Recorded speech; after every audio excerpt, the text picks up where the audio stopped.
చదువు పూర్తయ్యాక ఏదైనా చిన్న బిజినెస్ మొదలు పెడదామన్న ఉద్దేశంతో మా నాన్నగారిని మీరు హెల్ప్ చేస్తే బాగుంటుందని మా నాన్నగారిని అడిగాను. డబ్బేం లేదురా, ఉద్యోగానికి వెళ్ళి సంపాదించుకునే మార్గం చూసుకో అన్నారు.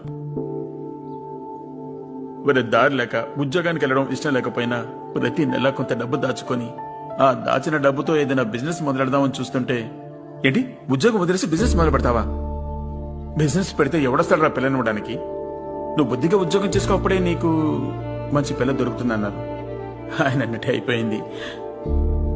నా వైఫ్ దగ్గర ఇప్పుడైనా చేద్దామని పవిత్ర ఓ రెస్టారెంట్ పెడదాం అనుకుంటున్నాను అన్నాను. పిచ్చి కింద అడుగుతుంది. సాఫ్ట్వేర్ కి రెస్టారెంట్ కి సంబంధం ఏంటి? అదంతా అయ్యే పని కాదండి.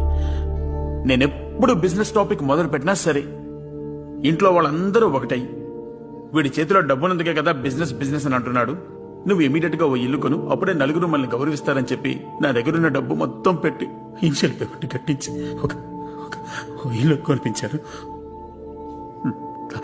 తర్వాత 20 సంవత్సరాలు నా సంపాదన మొత్తం దానికి సరిపోతుంది. మేమేదైనా ఖర్చు పెట్టుకోవాలనుకున్నా కూడా ఆలోచించి ఖర్చు చేయాల్సి వస్తుంది. ఇప్పుడు ఉద్యోగం లేదు, వెతుక్కోవాలని ఇంట్రెస్ట్ లేదు.